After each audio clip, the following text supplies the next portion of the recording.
Hi hello ಎಲ್ಲರಿಗೂ ನಮಸ್ಕಾರ. ಕನ್ನಡ ಕಿಚನ್ಗೆ ಸ್ವಾಗತ. ಐಸ್ ಕ್ರೀಮ್ ಅಂದರೆ ಎಲ್ಲರೂ ತುಂಬ ಇಷ್ಟಪಟ್ಟು ತಿಂತಾರೆ.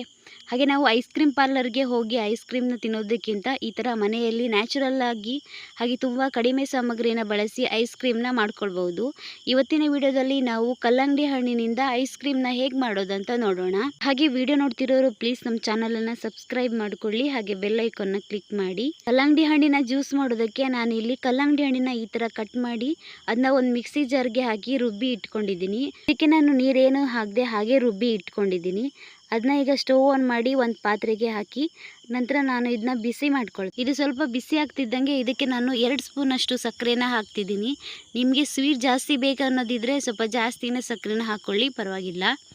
ಹಾಗೆ ಇದನ್ನ ಚೆನ್ನಾಗಿ ಮಿಕ್ಸ್ ಮಾಡ್ಕೊಳ್ತಾ ಇರಿ. ಸಕ್ಕರೆ ಎಲ್ಲ ಕರಗ್ತಾ ಇದ್ದಂಗೆ ಇದಕ್ಕೆ ನಾನು 1 ಸ್ಪೂನ್ ಆಗುವಷ್ಟು ಕಾರ್ನ್ಫ್ಲೋರ್ನ ಹಾಕ್ತಿದ್ದೀನಿ.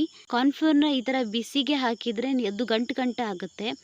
ಅದ್ರ ಬದಲು ನೀವು ಒಂದು ಬೌಲ್ಗೆ ಹಾಕಿ ಅದಕ್ಕೆ ಕಾರ್ನ್ಫ್ಲೋರ್ಗೆ ಸ್ವಲ್ಪ ನೀರನ್ನು ಹಾಕಿ ಅದನ್ನ ಚೆನ್ನಾಗಿ ಮಿಕ್ಸ್ ಮಾಡ್ಕೊಂಡು ಅದನ್ನು ಇದಕ್ಕೆ ಹಾಕಿದರೆ ಗಂಟೇನೂ ಆಗಲ್ಲ. ಈಗ ಇದನ್ನ ಒಂದ್ಸಲ ಚೆನ್ನಾಗಿ ಮಿಕ್ಸ್ ಮಾಡ್ಕೊಳ್ತಾ ಇರಿ. ಕೈ ಬಿಡದೆ ಮಿಕ್ಸ್ ಮಾಡ್ಕೊಳ್ತಾ ಇರಿ, ಇಲ್ಲಾಂದರೆ ಅದೆಲ್ಲ ತಳ ಹಿಡ್ಬಿಡುತ್ತೆ ಅಥವಾ ಗಂಟು ಆಗುತ್ತೆ.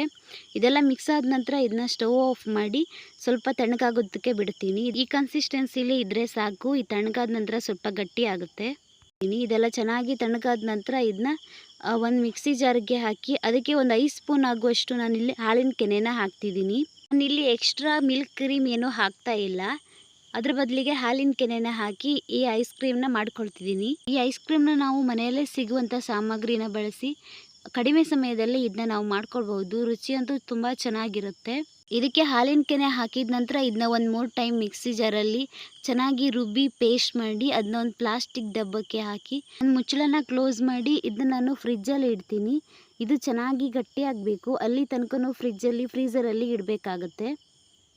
ಇದೀಗ ಗಟ್ಟಿಯಾಗಿದೆ. ಇದನ್ನ ನಾನು ಮತ್ತೆ ಮಿಕ್ಸಿ ಜಾರ್ಗೆ ಹಾಕಿ ಮತ್ತೆ ಪೇಸ್ಟ್ ಮಾಡಿ ಹಾಗೆ ಮೊದಲಿನ ಥರನೇ ಇದನ್ನ ಬಾಕ್ಸ್ಗೆ ಹಾಕಿ ಮತ್ತೆ ಫ್ರೀಜರಲ್ಲಿಟ್ಟು ಇದನ್ನ ನಾವು ಗಟ್ಟಿ ಮಾಡ್ಕೊಳ್ಬೇಕಾಗತ್ತೆ. ಈ ಥರ ಒಂದು 3 ಟೈಮ್ ಆದರೂ ಮಾಡಬೇಕಾಗತ್ತೆ. ಆಗ ಮಾತ್ರ ನಮಗೆ ಪರ್ಫೆಕ್ಟ್ ಆದ ಐಸ್ ಕ್ರೀಮ್ ಸಿಗುತ್ತೆ. ಇದನ್ನು ನಾನೀಗ ಒಂದು 3 ಟೈಮ್ ಮಿಕ್ಸಿ ಜಾರ್ಗೆ ಹಾಕಿ ಪೇಸ್ಟ್ ಮಾಡಿ ನಂತರ ಫ್ರೀಜರಲ್ಲಿಟ್ಟು ಈ ಥರ ಗಟ್ಟಿ ಮಾಡಿ ಇಟ್ಕೊಂಡಿದ್ದೀನಿ. ಈಗ ಕಲ್ಲಂಗಡಿ ಹಣ್ಣಿನ ಐಸ್ ಕ್ರೀಮ್ ರೆಡಿಯಾಗಿದೆ. ತಿನ್ನೋದಕ್ಕಂತೂ ತುಂಬ ರುಚಿಯಾಗಿರುತ್ತೆ. ಹಾಗೆ ನೀವು ಒಂದ್ಸಲ ಮನೆಯಲ್ಲಿ ಟ್ರೈ ಮಾಡಿ ನ್ಯಾಚುರಲ್ ಆಗಿರೋ ಐಸ್ ಕ್ರೀಮ್ನ ಮಾಡ್ಕೊಳ್ತೀನಿ.